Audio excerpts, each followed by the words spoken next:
Numbers chapter 21. King Arad the Canaanite, who was chilling in the south, heard that the Israelites were cruising in his hood by way of the spies, and he totally picked a fight and took a few peeps hostage. Then Israel was like, "Lord, if you totally hand over these guys to us, we'll go full send and wipe out their cities, no cap." And the Lord was like, "Heard," and helped them crush the Canaanites. The Israelites wrecked their cities and called the place Hormah, which is like total destruction vibes. Then the squad took off from Mount Hor, cruising near the Red Sea, trying to go around Edom.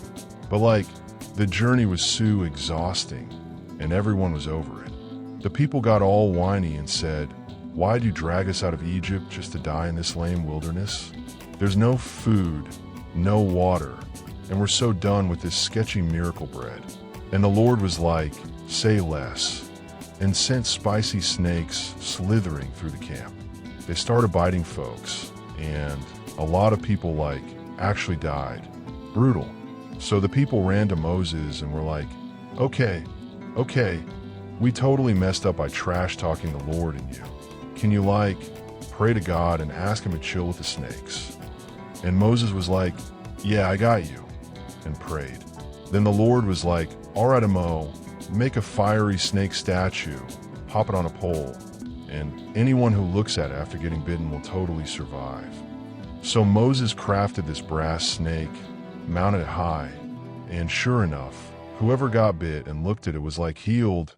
Totally rad miracle moment. After that drama, the crew camped out at this place called Oboth. Then they rolled on from Oboth and pitched their tents at Ijeabarim, just before Moab, where the sun rises all aesthetic and stuff. Then they packed up and set up camp in the valley of Zerd. And after that, they moved again and pitched their tents just past the Arnon River, near the edge of the Amorite zone, right between Moab and the Amorites. By the way, there's a book called The Wars of the Lord, and it totally spills tea about epic moments like what he did at the Red Sea and the streams near Arnon. Also the rivers that flowed into Ar, near Moab's border. Seriously wild geography vibes. Then they reached this place called Beer. No, not that kind of beer. Where the Lord was like, "Gather everyone, I'll hook you up with water." And the Israelites started singing, "Spring up, oh well, rise and shine." It was all dug out by the nobles and princes with their staffs. Very teamwork core. After that, they headed from the wilderness to Mattanah, then from Mattanah to Nahaliel, and from there to Bamoth. The squad was always on the move. From Bamoth, they traveled to the valley that's in Moab's country, up to Pisgah's peak with scenic views of Jeshimon, major overlook moment. Then Israel hit up Sihon, the Amorite king, with some polite messengers like, "Hey dude, can we pass through your land? We'll stay off your grass, skip the vineyards, and won't even sip your well water. Promise, we'll just cruise the king's highway until we're out of your territory." But Sihon was like, "Hard pass," and came at Israel with his whole squad, rolling deep into the wilderness and picking a fight at Jahaz. And Israel was like, "Bet," and totally smoked them with swords. They took over the land all the way from Arnon to Jabbok, stopping short of Ammon because those borders were seriously fortified. So Israel snatched up all those cities and just moved in.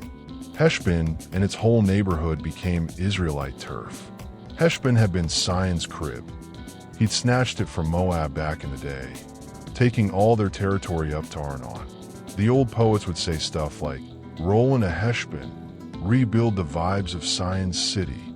Flames lit up from Heshbon, and Sihon's city sent fire everywhere. It wrecked Ar of Moab and all the fancy spots around Arnon. Big oof Moab, Chemosh totally failed you. He let your sons and daughters get snatched up by Sihon, king of the Amorites. We totally took shots at them. Heshbon's toast all the way to Dibon. We trashed the scene from Nophah to Medeba. Israel just straight up lived in Amorite land now. Moses even scouted out Jazer, and they totally conquered the villages and kicked the Amorites out. Then they turned and headed up to Bashan and Og, the big boss king of Bashan. rolled up with his whole crew, ready to throw down at Edrei. But the Lord told Moses, "Don't even sweat it. I've got this. Og, his people, and his land are all yours. Just handle him like you handled Sihon." And guess what? They did. Took out Og, his sons, and the whole gang. Nobody left standing. And Israel claimed that land too. Numbers chapter 22. So the Israelites were chilling in the plains of Moab, right across the Jordan from Jericho. Balak, son of Zippor, saw all the gnarly stuff Israel did to the Amorites. Moab was totally freaked out because there were so many Israelites, and they were super stressed about it. Moab said to the elders of Midian, "This crowd is going to lick up everything around us, just like an ox licks up grass." So Balak, the Moabite king, sent messengers to Balaam, son of Beor, at Pethor by the river, saying, "Yo, there's this people who came out of Egypt. They cover the land and are right in front of me. Come now, please curse these peeps for me, because they're too strong. Maybe I can beat them and drive them out.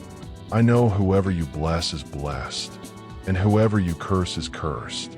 The elders of Moab and Midian took some cash for divination and went to Balaam, telling him Balak's message. Balaam was like, "Stay here tonight, and I'll bring back whatever the Lord tells me." So they stayed. God came to Balaam and asked, "Who are these dudes with you?" Balaam said, "Balak, king of Moab, sent them to me, saying, 'There's a people who came out of Egypt and cover the land. Come curse them for me. Maybe I can fight them and send them away.' But God was like, 'Don't go with them. Don't curse those people, because they're blessed.' So Balaam got up in the morning and told Balak's princes, 'Go back home. The Lord won't let me go with you.' The Moabite princes went back to Balak and said, 'Balaam refuses to come with us.' Balak sent more princes, more important ones this time. They came to Balaam and said, 'Balak says, don't let anything stop you from coming to me. I'll totally honor you big time and do whatever you say. Just come and curse these people for me.' But Balaam answered, 'Even if Balak gave me his whole house full of silver and gold, I can't go against the Lord's word. But hey, stay here tonight, and I'll see what else the Lord says.' God came to Balaam at night and said, 'If these guys come call you, get up and go with them, but only do what I tell you.' So Balaam got up in the morning, saddled his donkey, and went with the Moabite princes. But God was super mad that he went, so the angel of the Lord stood in the road to oppose him. Balaam was riding his donkey with his 2 servants. The donkey saw the angel with a drawn sword and turned off the road into a field. Balaam hit the donkey to get her back on the road. Then the angel stood in a narrow path between vineyards, with walls on both sides. When the donkey saw the angel, she pressed against the wall, crushing Balaam's foot. He hit her again. The angel moved ahead and stood in a narrow place where there was no room to turn. When the donkey saw the angel, she lay down under Balaam. He was super mad and hit her with his staff. Then the Lord opened the donkey's mouth, and she said, "What have I done to you to make you hit me these 3 times?"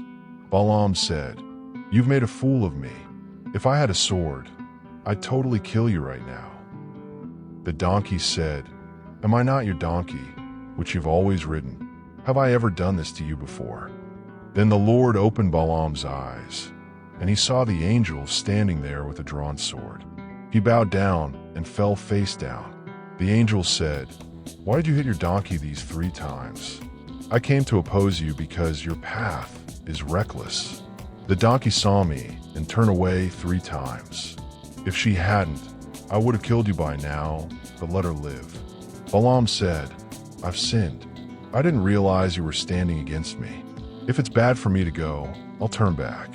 The angel said, "Go with the men, but only say what I tell you." So Balaam went with Balak's princes. When Balak found out Balaam was finally in town, he rolled up to greet him in a Moabite city near the edge of the Arnon border, all dramatic and stuff. And Balak was like, "Dude, didn't I totally send you a serious invite? Why didn't you show up sooner? Don't you think I've got the power to hook you up with major honor and clout? And Balaam was like, yo, I'm here now, right? But honestly, I can't say anything on my own. Whatever words God drops into my mouth, that's all I'm allowed to say. No more, no less. Then Balaam and Balak cruised together over to this place called Kirjath-Uzoth. Totally sounds exotic, right? Balak threw down a barbecue. Oxen, sheep, the whole deal. And he invited Balaam and all the fancy Moabite VIPs to join. So the next morning, Balak was like, let's hit the scenic spot. And he took Balaam up to the super high lookout over Baal's hangout, so he could see just how huge and totally intimidating the Israelite crew was. Numbers chapter 23. And Balaam was like, okay, Balak, build me 7 altars here, and bring in 7 bulls and 7 rams. Go big or go home, bro. So Balak did it, just like Balaam said. They offered 1 bull and 1 ram on each altar, because rituals matter, man. Then Balaam was like, hang tight by your sizzling sacrifice, Balak. I'm gonna cruise off to see if the Lord shows up. Whatever vibes he drops on me, I'll pass along. And boom, God met Balaam, and Balaam was like, hey, I totally set up the altars and did the full bull and ram routine. Then the Lord dropped some holy words into Balaam's mouth and said, okay, go back to Balak and say this exact thing. So Balaam went back, and there was Balak still chilling by the burnt sacrifice with all his Moabite VIPs. Balaam cleared his throat, took the mic, and said, Balak the Moab king dragged me in from Aram, way out in the eastern hills, and, dude, curse Jacob, trash talk Israel. But how can I throw shade on someone God hasn't dissed? I mean, if the Lord didn't cancel them, who am I to do it? From these gnarly peaks I see their vibe. This crew's totally set apart, like they're doing their own holy thing. You can't even count the dust they kick up. I wish I could piece out of this world as righteously as they do. And Balak was like, bro, what? I hired you to roast my enemies, and you straight up blessed them. Balaam shrugged and said, what can I say? I gotta speak whatever the Lord drops in my mouth. Then Balak was like, okay, new plan. Let's go somewhere else where you can maybe only see a slice of them. Just roast that part, yeah. So he took Balaam to the lookout over Pisgah, built 7 new altars, and laid down another set of bulls and rams, like deja vu but higher up. Balaam said, hang here by the burnt stuff while I go catch up with the Lord again. And the Lord showed up, dropped another message in Balaam's mouth, and was like, go give this to Balak. So Balaam came back, and Balak with his Moabite crew was like, dude, spill. What did the Lord say? And Balaam goes, stand up and listen, Balak. Time to tune in. God's not like a dude who fibs or flips the script. If he says it, it's happening, for real. I got divine orders to bless, and bless is what he did. No takebacks. God doesn't see any sketchiness in Jacob. He's not bummed about Israel either. Their God is with them, and he's hyping them up like a king's royal parade. He brought them out of Egypt with major unicorn-level strength, majestic vibes all around. You can't hex these peeps. You can't magic attack them. Everyone's gonna be like, whoa, look what God just did for them. These people, total lion energy, fierce bold. They're not lying down till they've snagged the win and partied like warriors. Balak groaned, okay, dude, just stop. Don't bless, don't curse. Just stop talking. But Balaam was like, didn't I tell you? Whatever God says, that's what I gotta say. I'm just a messenger, bro. Balak, still not getting it, was like, let's try one more spot. Maybe God will change his mind there and let you curse them. So he took Balaam up to Peor with a sick view of Jeshimon, like a divine lookout tower. Balaam said, okay, bro, let's do the altar thing again. 7 of them with bulls and rams. You know the drill. So Balak, ever the persistent one, followed orders and offered up the animals on each altar. 3rd time's the charm, maybe? Numbers chapter 24. Balaam totally saw that the Lord was stoked about blessing Israel. So this time he didn't even bother trying any of that hocus pocus stuff. He just faced the wilderness, all chill-like. He looked out and saw the Israelites just vibing in their tents by tribes, and boom, the Spirit of God washed over him like a gnarly wave. And Balaam dropped this poetic bomb. Balaam, son of Beor, is speaking, the dude whose eyes are totally open. He heard God's epic words and saw the Almighty in a super wild vision. He was in a trance, but his eyes were wide awake, bro. Whoa, Jacob, your tents are totally cute, and your tabernacles, Israel, super majestic. They're spread out like lush valleys, riverside gardens, those exotic trees the Lord plants. Yeah, like cedar trees next to raging waters. He's gonna pour out water from his buckets like a flood, and his people are gonna be like everywhere. And his king, totally more epic than Agag. Kingdom status, ultra elevated. God dragged him out of Egypt like a boss. He's got unicorn-level strength, dude. He's gonna crush nations, snap bones, and shoot arrows like whoa. He chills like a lion, big and fierce. Who's brave enough to poke him awake? Bless the one who blesses him, but curse him? Yikes, you're toast. Then Balak, totally fuming, was like clapping mad and yelled, dude, I brought you here to curse my enemies, and all you've done is throw them the biggest blessing bash. 3 times. Just get out of here. I was totally gonna make you famous and fabulous. But no, the Lord shut that door. Balaam was like, didn't I tell your crew that came to fetch me straight up? Even if Balak gave me his whole mansion stuffed with silver and gold, I couldn't say a single word outside what the Lord tells me. No freestyle. Only divine lines, bro. Anyway, I'm bouncing back to my people now. But before I jet, let me tell you what Israel's gonna do to your crew in the future. Spoiler alert, it's big. And then Balaam, all prophet mode again, goes. Balaam, son of Beor, speaking, the guy with eyes all wide open. He heard God, knows the real deal, saw the Almighty in a super trippy vision, and he was totally awake for it. I see him, but not now. I'm catching a glimpse, but he's still far off. A blazing star is going to shoot out of Jacob. A legit scepter is going to rise from Israel and smack down Moab's edges and wreck the Sheth squad. Edom, taken. Seir, also conquered. Israel's going to totally slay it. From Jacob's fam, a ruler's going to rise and clean house. No enemy city left standing, bro. Then he scoped out Amalek and was like, Amalek, first on the scene, sure. But bro, your ending is full-on wipeout. Then he peeped the Kenite and said, whoa, your digs are solid. Rock solid, even like fortress vibes. But even you guys will be taken down once Ashur shows up and ships you off. Then Balaam dropped another deep one. Oh man, who's even gonna survive when God flips the script like this? Ships are gonna roll in from Chittim, and they'll hit Ashur and Eber hard. Like, major sting. And even they'll be history. And with that, Balaam pieced out, back to his spot. And Balak?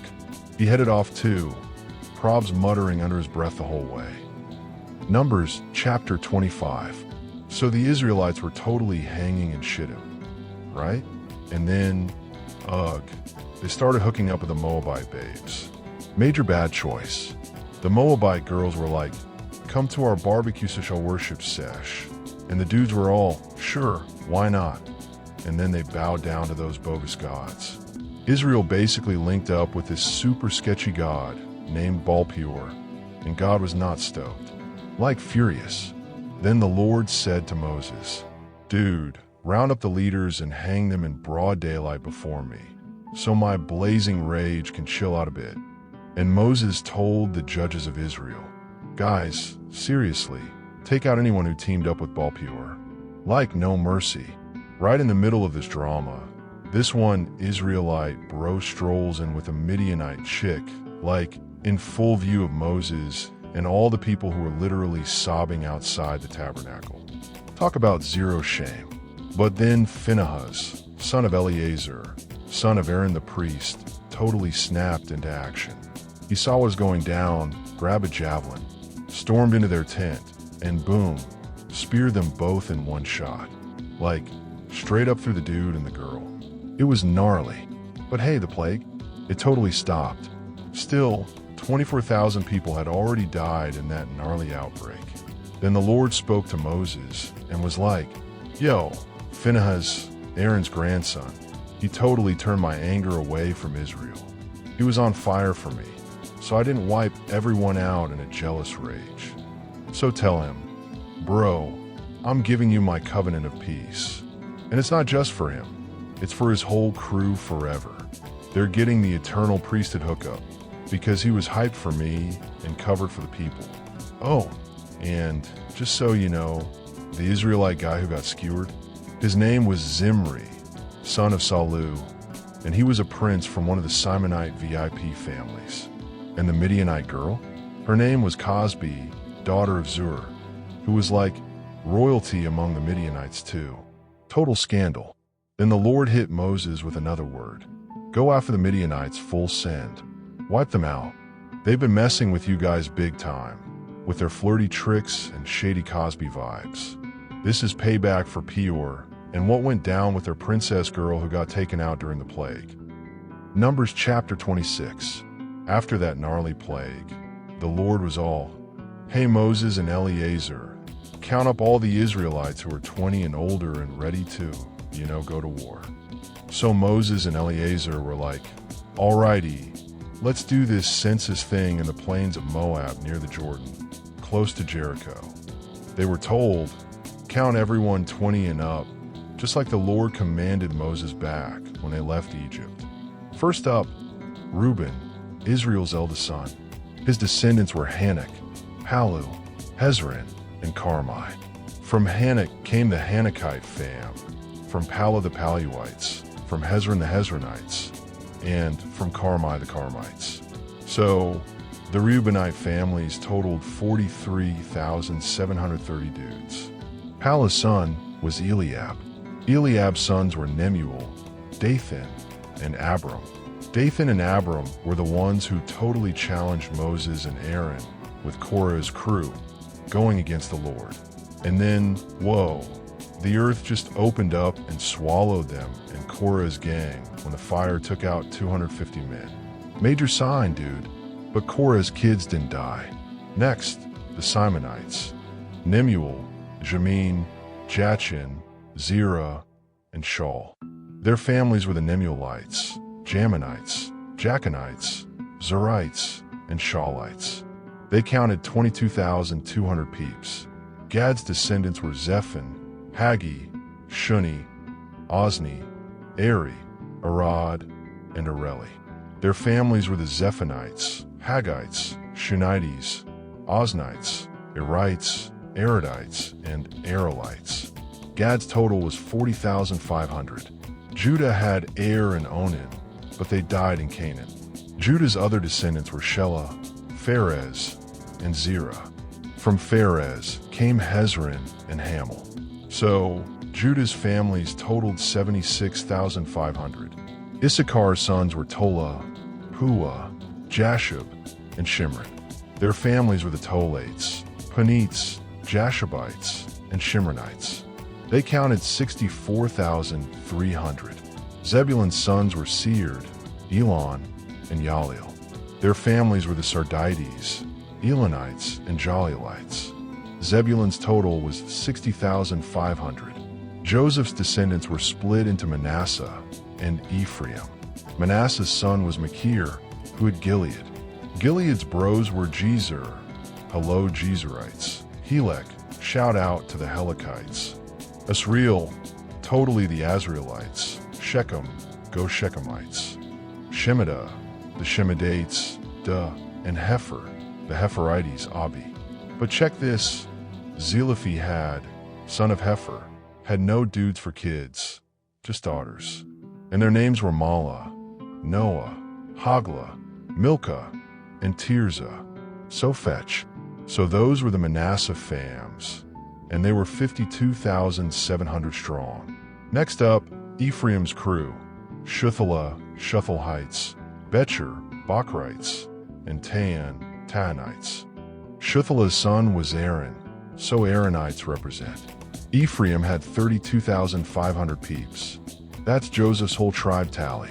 Benjamin's squad included Bela, Balates, Ashbel, Ashbelites, and Ahiramites, plus Shufam, Shuphamites, and Huphamites. Say that 5 times fast.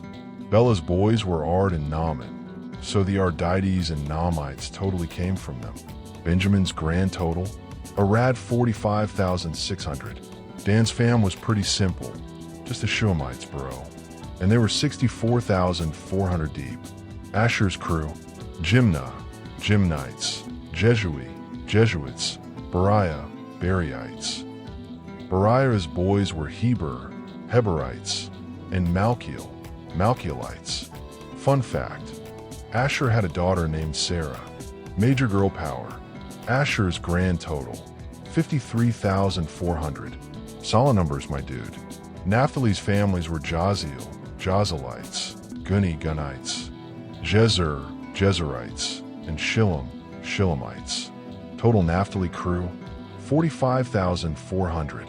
So when you add up all the Israelites, you get this totally epic number, 601,730. And the Lord was like, 53. So here's the deal.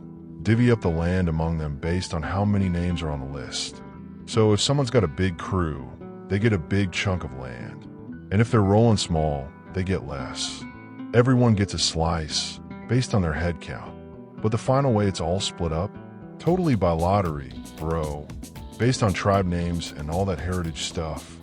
Yeah, so lots decide who gets what, whether there's tons of peeps or just a handful. So here's the tally of the Levite fams. Gershon's gang. That's the Gershonites, Kohath's line. Those are the Kohathites. And Merari's peeps, the Merarites. You also had the Libnites, Hebronites, Malites, Mushites, and Korathites. Fun fact, Kohath was Amram's dad. Amram's wifey, Jochebed. She was Levi's daughter, born back in Egypt. And she and Amram had Aaron, Moses, and their rad sis Miriam. Aaron's kids were Nadab, Abihu, Eleazar, and Ithamar. Classic priest fam vibes. But Nadab and Abihu, they got zapped because they brought super sketchy fire to the Lord. Not cool. So the Levites' count was 23,000 dudes, from 1 month old and up. But they didn't get land in the big division because Levites weren't part of that whole inheritance scene. This was the census Moses and Eleazar took, out on the plains of Moab near the Jordan, right by Jericho. And just so you know, none of the OG guys from the Sinai count made it to this one, because the Lord had totally said they're going to die out in the wild. Only Caleb son of Jephunneh and Joshua son of Nun were still kicking. Numbers chapter 27. The daughters of Zelophehad. You know, the son of Hefer, son of Gilead, son of Machir, son of Manasseh. Yeah, that tribe of Joseph came forward. And their names were Mahlah, Noah, Haglah, Milcah, and Tirzah. Super iconic crew. They rolled up to the front of the tabernacle, full on bold, and stood before Moses, Eleazar the priest, the tribal leaders, and the whole squad, and were like, so, our dad totally passed away in the wilderness, but he wasn't part of that Korah rebellion drama. He just died for his own stuff. Also, he didn't have any sons. So why should his name totally vanish from the fam? Just because he didn't have a dude kid? Give us a piece of the land with our dad's bros. And Moses was like, let me run that by the Lord. And the Lord hit him back like, the daughters of Zelophehad are totally right. Give them their inheritance. Their dad's portion, it's now totally theirs. And tell the people this rule. If a guy dies and doesn't have a son, then his daughter totally gets the land. If no daughter, then it goes to his brothers. If no bros, then to his uncles. And if no uncles, then whoever's next of kin gets it. And boom, it's law now. Period. Then the Lord told Moses, climb up Mount Abarim and check out the land I'm giving the Israelites. And after you've seen it, you're going to join your ancestors, just like Aaron did. Because back in the Zin desert, Y'all didn't trust me and didn't make me look awesome at the Meribah water incident. And Moses goes, Lord, you're the God of all the vibes, like literally every soul. Please pick a leader for the people, someone who can guide them in and out and not leave them wandering like lost sheep without a rad shepherd. And the Lord said, Joshua son of Nun, he's your guy, spirit-filled and solid. Lay hands on him, bring him before Eleazar and the people, and commission him right in front of everyone. Pass some of your epic leadership mojo to him, so the people actually listen. He'll check in with Eleazar, who'll ask the Lord for direction using the Urim. When Joshua speaks, the people roll out or roll in. No solo missions. So Moses did exactly that, brought Joshua to Eleazar and the squad. He laid hands on him and officially gave him the charge, just like the Lord told him.